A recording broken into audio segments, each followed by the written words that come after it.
Okay, good morning, everyone. Good morning, sir. Sir. Okay, how are you today? I am fine, sir. Good, sir. Okay, good. Oke, sebelum kita melanjutkan pada materi baru, maka kita akan berdoa bersama dulu. Silakan. Baik, terima kasih. Sekarang Bapak akan mengecek siapa saja yang sudah hadir. Bapak lihat sudah hadir semua. Nah, baik, minggu yang lalu kita sudah mempelajari tentang apa? Siapa yang tahu? Lupa, Pak.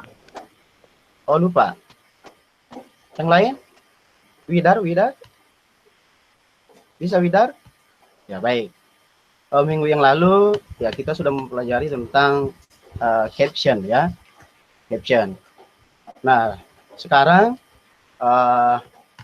we are going to learn about a news item. Siapa yang sudah pernah melihat ini?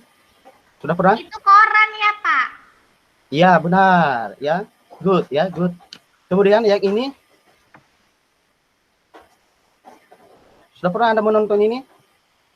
Berita, Pak. Kan berita, Pak, yang di Ya. TV itu ya, Pak? Iya, benar. Ya, benar.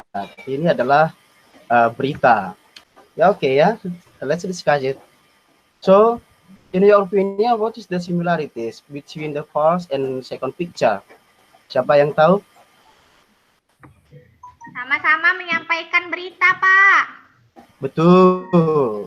Yang lain? Ya, betul tadi ya, yang sudah disampaikan Yusi, bahwa gambar 1 dan 2 adalah sama-sama menyampaikan berita. Kemudian, what are usually the content of first picture and second picture? Biasanya berisikan apa ya? Di gambar 1 ini dan gambar 2, apa isinya? Berita, Pak. Berita, Pak. Berita. Iya, Pak. Iya, Pak. Iya. Ya, memang benar sekali bahwa ini gambar pertama ya, dan gambar kedua adalah suasana berita. Mungkin ada juga bertanya-tanya apa itu news item, apa fungsi sosialnya, bagaimana struktur teksnya, dan apa ciri kebahasaannya. Ya. Nah, baik. Iya, Pak. Ya. Nah, yang pertama adalah mengenai definisi, ya, definition of news item. A news item is a text which informs readers about events of the day. The events are considered newsworthy or important. Nah, di sini yang perlu kita garis bawahi adalah kata newsworthy, yaitu layak diberitakan. Ya, what are the generic structures of news item? Mungkin ada yang tahu apa struktur teksnya? Nggak Ada? tahu, Pak. Nggak tahu. Oh, tidak tahu. Baik. Nah, ini dia. Struktur teks news item ini ada 3 bagian. Yang pertama adalah main events, elaboration, resource of information. Main events, telling the events in brief form. Apa maksudnya itu? Ya, yaitu menceritakan kejadian tersebut dalam bentuk ringkasan. Di bagian elaboration, background, participant, time, place, elaborate what happened, to whom, in what circumstance. Terbelakang, peserta, waktu, tempat. Artinya, menguraikan apa yang telah terjadi, kepada siapa, dalam keadaan apa. Ya. Next, resource. Context comments by participant and experts opinion on the event. Artinya di sini berisikan pernyataan dari korban, pelaku, saksi, dan pihak berwenang pada kejadian tersebut. Ya, kita lanjut. Ya, what is the communicative purpose of the text? Apa tujuan komunikatifnya? Ada yang tahu? Untuk memberikan informasi, Pak. Ya, benar. Ya, yaitu tujuan komunikatifnya adalah, nah ini dia ya, memberitahu pembaca, pendengar, atau audiens tentang peristiwa atau insiden yang dianggap penting atau layak diberitakan. Ya, tell readers, listener, or audiences about events or incidents that are considered important or newsworthy. Do you know the social function of news item? Apa fungsi sosialnya? Siapa yang tahu? Ada? Ya. Tidak, Pak. Oh tidak. Fungsi sosialnya ada dua. To inform the readers about newsworthy or important events of the day. Kedua, to present information to the readers about newsworthy or important events of the day. Bapak akan lanjut. Nah, di bagian terakhir, what are the language features? Apa ciri kebahasaannya? Ada yang tahu lagi? Ya, benar sekali. Ya, ya benar. Ciri kebahasaannya ada beberapa. Ya, yang pertama adalah using action verb.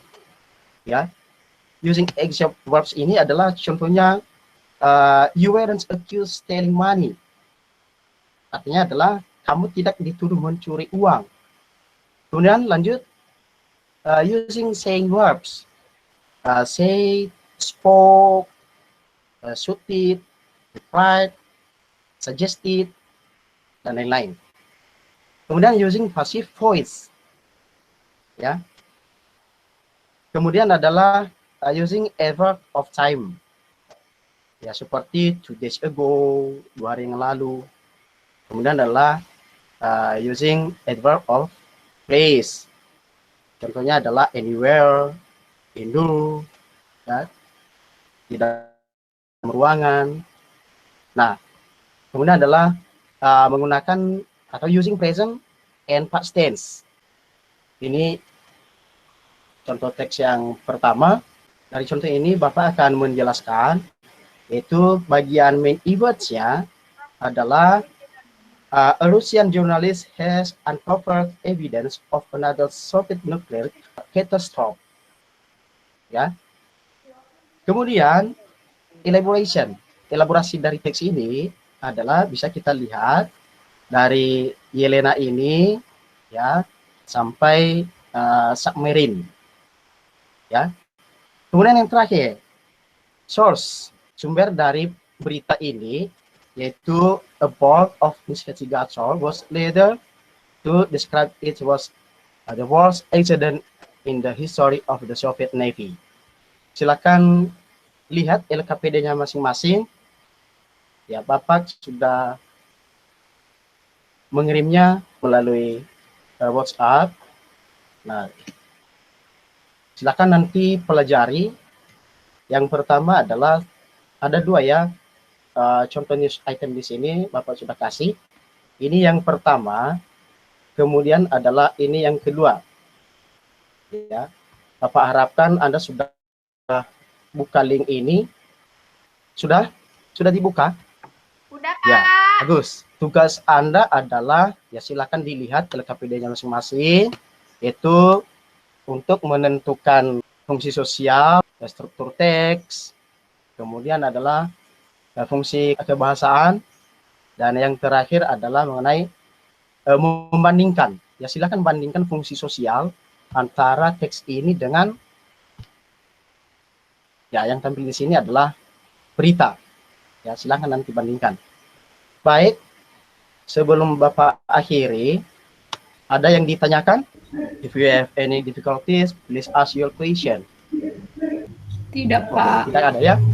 Oh, tidak ada. Siapa yang bisa menyimpulkan pada materi kita ini? Siapa? Halo? Baik ya. Kita lihat bersama-sama bahwa sebagai kesimpulan dari pertemuan kita kali ini, news item ini kita temukan melalui newspaper, magazine, radio, kemudian adalah television. Nah, tadi adalah sudah ada struktur teksnya. Struktur teksnya ada 3, main event, elaboration, resource. Nah, baik ya. Nah, itu pertemuan kita kali ini. Dan untuk pertemuan selanjutnya, masih kita di materi ini, dan Bapak harapkan supaya tugasnya tadi dikirimkan melalui WhatsApp. Oke. That's all our material today. And thank you. See you next week.